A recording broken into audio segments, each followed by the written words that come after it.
we need to talk a little bit about the Mega Tins. Make sure you guys smash the link, grab it, and subscribe button so you guys don't miss out more awesome content. So, reveals are done with the tins. It's it. We're done. Alright, we've reached the fabled promised land of the Exodia pieces. We went through yesterday, we looked at the final QCR reveals. You know, SP is in the tins, and so forth. So we got what? 50 QCRs, supposedly, in the set. Based on the math, the 16 plus the extra 34 puts us at 50. So QCR pull rate shouldn't be the worst thing in the world, I would think. But the thing we don't know is, how many secret rares are we playing with here? You know, we're in a 400 card set out here. You know, like, if you're dealing with a pool of like 80, 100, 120 secret rares in the set for pull rate, suddenly things are going to change out here.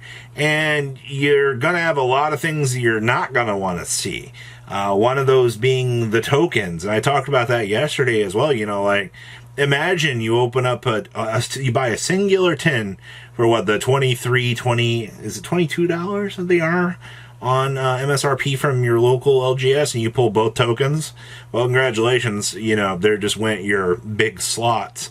Now, there will be, you know, stories, you will hear success out here from people that are going to open up this product, and they're going to be like, oh my gosh, I won the lottery, and they're going to go, ah, and it's going to be great because, you know, they're going to get 2 tokens in the SP. You know, it'll be fine and dandy. But looking at this right now, we don't have everything so far. We're very far and in between on missing data. We'll have to wait for the reveals and everything to, you know, patch in exact numbers here. But the reality of the situation is, you know, we saw a lot of extreme panic in the very early stages of this, with SP breaking those huge number walls.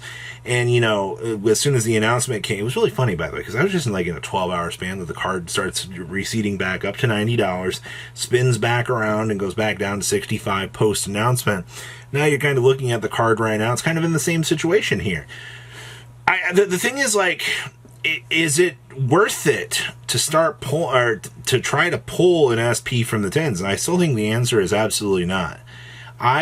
Opening up a case of tins to open up a case of tins to try to pull something is one thing, but, or to, you know, like, have fun, like, that's fine. I can't, or, you know, buying a tin, you know, seeing what you get, you know, seeing what hollows and things that are worth it. Okay, that's actually pretty worthwhile. But then, you know, to be like, oh, I'm gonna buy tins out here at the case of current SP prices, instead of buying 3 tins, you can just buy an SP, you know, like an extra, actually no, that's probably right, 65, 3 tins, it's 22 a pop, that's 66.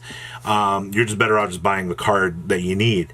Now, with that being said, though, once, you know, we see pre-sale prices out here and we see everything that is in this set and what it has to offer, I do not foresee SP being a $65 card on the top end. I guess that kind of comes down to, where do we see the price point shifting around for the reprint? Realistically, I mean, it could be a $20 card, it could be up to a $40 card. It depends on how easy things are to pull. And if you are dealing with such an extremely large pool of secret rares, and, you know, we can't even forget about, you know, short prints. This is a side set. You cannot forget that. Side sets, Konami can short print anything that they want to and come up with something. So that's another factor here. You know, are all, whatever the secret rare count going to be, are all of these numbers going to be treated equally here? Are we going to see the same swing through on these numbers? And that's a scary thing to think about out here, to just looking at the swift through of ratios, and what's to come. So I don't know. I really don't. The reason why I wanted to, like, bring this topic back up out here is reveals are done. All right. You got about as much info as I feel like you're going to get at this point. So now your question kind of becomes, you know, you're past the pre-sale window to get any sort of good deal on tins. Like, I think you can still go on TCG Player and get a case for like $180 if you wanted, which is not like the worst, but then, it still comes down to, can I pull an SP out of something that's not, 2 cases? Like, am I going to have to go through 2? Dare I even say like 3 cases to pull this, depending on, variance and swing? I guess you could also be like one of the people. I can't wait to hear the stories from people going, well, I bought a case of tins and I pulled 3 SPs out here. You've clumping is going to be a very real thing. I don't know. I'm so on the fence about this right now because this set is such a large card pool of things that there's just going to be so many people upset about SP that it's crazy. The one thing I will give this product is, once the tins hit circulation and once everything goes in, the only remaining cards that should be super expensive should be Mall Charming, Fool Warso in the next set, and Dominus Impulse. And maybe, those should be your most expensive, and then Perulia. You do not need Perulia to play the game right now, so we can cross that one off the list. It's kind of like some extra DLC, which leaves Fool Wars and Impulse as your 2 remaining large ticket items besides an SP, which should be pushing, I would assume, not $65 at that point. So, to have a $300 playset dedication out here when you've had months to plan ahead for this, or, able to trade in something that has some former value or something, I don't think it's not the $1,000 Snake Eyes meta anymore. All right, that was last year. We've calmed down. $300 for staples, grossly underestimating.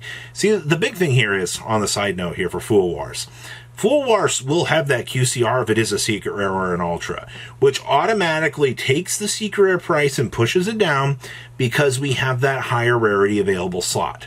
All right, and I know people don't want to, they just want to think that the card's going to be $200 straight out of the gate.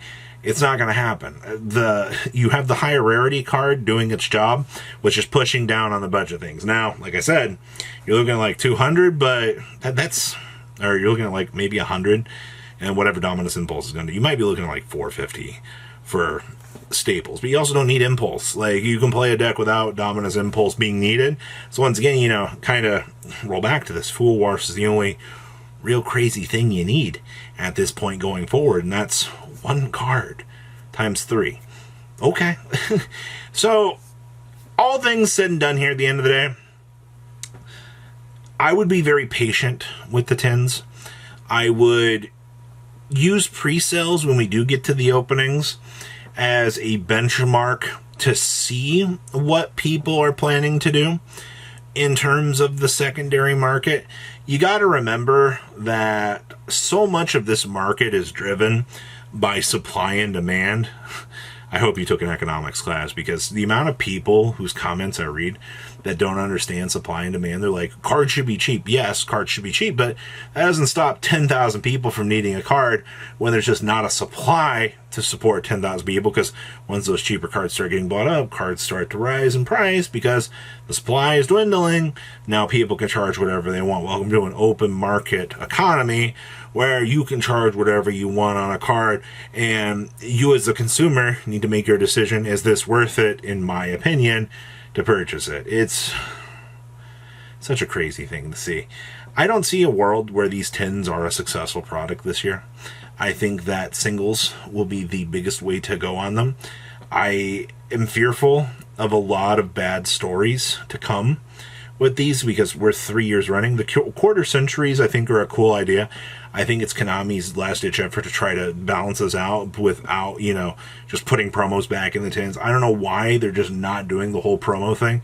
It literally makes zero sense to me when we have the most successful track record for promos in the world out here.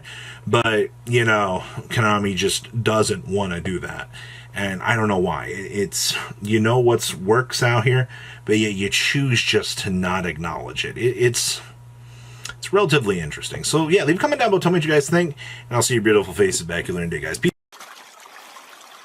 Patrons, thank you.